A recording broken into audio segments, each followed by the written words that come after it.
Hello everyone, welcome back to Gran Turismo Story. Today we're going to be ranking every single Chevrolet in Gran Turismo 7. Now I do just want to talk about the Discord for a second. This will let you lot get involved in the videos and decide some of the topics. It's completely free to join, and if you want to go a step further with your support, as usual, check out the Patreon. But yeah, let's get into the video. So you lot seem to enjoy the Lamborghini and the Ferrari versions, so I thought I'd do it for Chevrolet.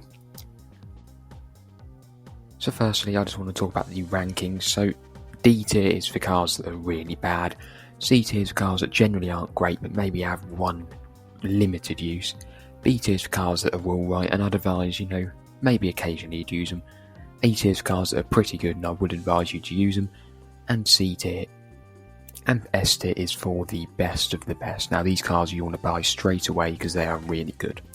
And if you're lucky enough to receive these cars, then definitely make use of them, because they will make your journey across the game a lot easier. So, let's talk about Chevrolet as a whole to start with. So, having featured since the first Gran Turismo, it has cemented itself as one of the most iconic manufacturers of the series. In GT7 it has 17 cars, and we get slight changes to the Corvette C1 and C4, and a series of brand new cars to the series with a couple of Camaros and a few Corvettes. However, we do have to say goodbye to a good number of cars. The Corvettes were hit pretty hard by the removal of the C2 race car as well as the C4 Grand Sport, and the C5R, a very iconic car from Gran Turismo 3. And a hurtful one for the fans with the removal of the Corvette C5 for the whole generation. The Camaros were hit equally as hard. The Z28 race car as well as the 3rd and 4th gen Camaros were also removed. Finally, we had to say goodbye to the SSR, Silverado, El Camino and the NASCARs. So safe to say Chevrolet was hit pretty hard, but we do still have a good selection of cars in GT7, ranging across most decades since the 1950s, with cheaper and more expensive cars. But now let's rate these cars. Now fortunately there aren't any cars in the D tier, because I think there aren't really any cars from Chevrolet that are kind of really bad cars. Most of the time they're just not very useful.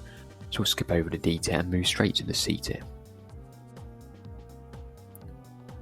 So starting with the C tier, now at the bottom of the C tier I have the C7 road car. So it's not actually a bad car, but it is very expensive at 350,000 credits, and when we're talking about American cars they're usually very cheap. Now it's similar to a standard C7 Corvette, but if we compare the road car with the C8, it's over 3 times more expensive with worse speed and less grip. You'd have thought that a race car converted to a road car means it'd have lots of grip, but I guess not. Many of the Group 3 road cars have the same problem, Mitsubishi and the Subaru off the top of my head. It does look pretty cool, and if you get it I maybe would try and use it, but I don't think I'd go out and buy it, as there are just simply too many better options. Now the C3, but the second version. So this one's quite interesting. Did you know there's actually 2 3rd gen Corvettes in the game? And it's important to distinguish between the two. There's a convertible version and a hardtop version, which we'll talk about a little bit later. Now the convertible version has a small block V8, so although it isn't the biggest engine of the muscle cars here, you're still getting that American made quite big V8, and it has acceptable acceleration, but unfortunately it's limited by a bad gearbox. And this unfortunately hurts many of these classic muscle cars. And it handles as you'd expect, not great but better than some of the other muscle cars of the period. It's a fun car to drive and is also quite cheap. In fact, it's actually the cheapest classic muscle car you can get at just under 60,000 credits. Once again, there are many better options, but it will get the job done if you need it to. Now the Camaro Z28, another slightly disappointing car, has many of the same issues as the Corvette we just talked about. Low top speed, which is limited by a bad gearbox, and the fact that there are simply many better options. However, this car doesn't have an identical better version. But this is short-lived when you consider this car is nearly 3 times more expensive than the Corvette, but it is one of the best known muscle cars though. Now the C2, now this car is actually pretty fast, and it is faster than most of the classic muscle cars that we have talked about. And this car is one of the fastest of the classic muscle cars, and I suspect that's due to the fact that it has 360 horsepower. Now despite having a smaller engine than the Camaro and the C3, it actually makes more power. But the problem is, yet again, there are simply many better options, and this one is actually quite expensive at 239,000 credits. the most expensive out of all these classic muscle cars, excluding the one we'll talk about next. The problem with these cars is that it's a very saturated niche, so what I mean by that is there's lots of cars operating within the same kind of period or whatever. So if all of these cars have basically the same use, naturally you want to pick the best one, and these cars aren't them. And finally in the C tier we have the C2 race car, and this car is also a little bit disappointing. Unlike GT6, this game doesn't have enough competition for this car to be used in kind of classic muscle car races or anything like that. And like the other cars, it has a bad gearbox, and that prevents it from being used against its slightly newer competitors. You'll get completely destroyed by the Ferrari and the Ford GTs, meaning that there isn't really much use or competition for this car, and it's now getting quite expensive at over 4 million credits. But if there ever was a classic muscle car race in this game, I guess this is the car to use. Moving on to the B tier, now as I mentioned earlier, these are the cars that are generally alright, but maybe not that useful. So the bottom of the B tier now, the Corvette C1. Now this is a bit of an outlier amongst the more modern of the classic muscle cars. The closest competitor we have is the Corvette C2, but with a big V8 that thing is so much faster than the C1 you can't really compare them. And even outside of Chevrolet, and even USA for that matter, this car does actually have very little competitors. But it's actually alright to be fair, it has a unique deep V8 sound revving to only 5,000 RPM, but it is decently fast. It's important to know that this car placed the pitiful 1954 Corvette C1 in the earlier games. But don't worry though, this one is a V8 instead of that car's V6 with 100 more horsepower, and it's convertible. What's quite funny is that this car actually has a higher top speed than basically all the cars mentioned previously. So while this car is prevented from being higher simply due to the lack of races, it's still quite a nice car to drive. And actually it isn't that expensive, being more affordable than the other cars, at just over 100,000 credits. Now, like the Ferrari video, I'm going to be grouping together the Group 4 and Group 3 cars because I don't really know that much about them. So from what I've seen, these aren't actually bad cars. If anything, I think they're in the better half of their group, but I don't think they are the best of the best. So I think I've just put them in the B tier because you can't really use them in many races outside racing, because obviously they're racing cars. So yeah, let's stick them in the B tier. Now the Chevelle SS. Now this is the second best of the classic muscle cars in my opinion, but if you're looking for straight line speed out of all of these cars, this is the one. It has the fastest 0 to 60, 100 meter time and the best top speed. But to achieve this it has a 7.4 litre V8 making 449 horsepower and nearly 500 foot-pounds of torque. It's not the best on the track, however, due to being quite heavy, 1,762 kg. I think is one of, if not the heaviest Chevrolet we have in the game. But still quite a good car nonetheless. Now the C3, but the hardtop version. Now in my opinion this is the best classic muscle car in the game. It may have 100 horsepower less than the Chevelle, but due to a much lower weight it means that the acceleration is basically the same. Unfortunately the gearbox prevents it from having a better top speed and actually keeping up with the Chevelle, but luckily this lower weight comes in a bonus of meaning that it's a lot faster around the track, and it's also significantly cheaper, around 60,000 credits, which is about 4 times less than the Chevelle. Definitely a bargain, and I would recommend getting this car because it is the best of its niche. Now at the top of the B tier we have the C4 Corvette, probably my favourite Chevrolet, or probably one of my favourite Chevrolets in the game.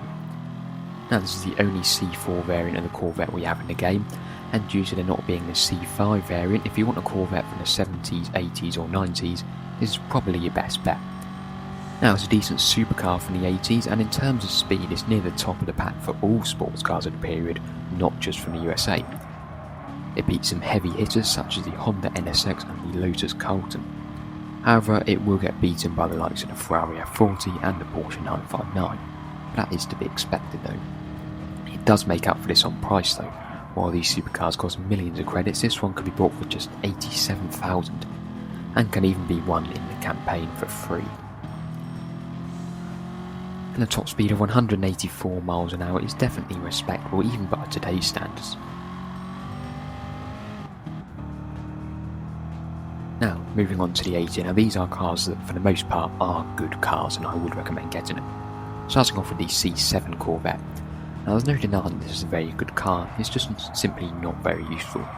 If you want the cheapest sports car that you can find, go for the Camaro SS. If you want to spend a little extra to guarantee a great car, buy the Camaro ZR1. And if you want a good Corvette that also isn't allowed to be the C6, buy the C8. Although the C8 has a slower top speed, the mid-engine placement means it can get to 60 a lot faster. In all fairness, this C7 Corvette does have a very good top speed of around 215 miles an hour. Now this is very good not only for a car with 450 horsepower, but for less than 60,000 credits. This car got a lot of use back in GT6, but I suspect it was because it was the cover car of the game, and it was the latest version of the Corvette, whereas it's approaching 10 years old now, so I think it is getting a bit outdated. So it can be useful, but there's simply many better options even from Chevrolet, so it is preventive from being a bit higher, but still an interesting car nonetheless. And you can get some use, however you may need to tune it slightly, but I think it is quite worth it. Now the Camaro SS. Now this is probably one of the best beginner cars in the game.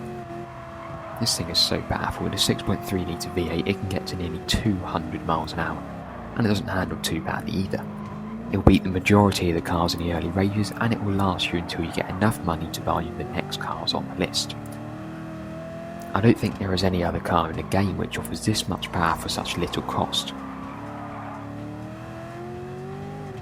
You're getting 400 horsepower for only 35,000 credits. Now that's insane. A tier for sure. Now the top car in the A tier is the Corvette C8, which we briefly talked about earlier. That's a nice car and it's simply a better version of the C7. Like I mentioned earlier, the mid-engine placement gives this thing insane acceleration. 2.9 seconds to 60 makes it the fastest Corvette in the game, even faster than the C6, which has nearly 200 horsepower more. It also handles better too.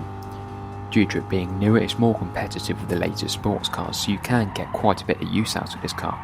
Once again, the Corvette is very attainable, being only 85,000 credits, making it insane value for money. With a little tuning, there's no doubt this car could be a weapon, and for that matter it probably could beat every supercar in the game.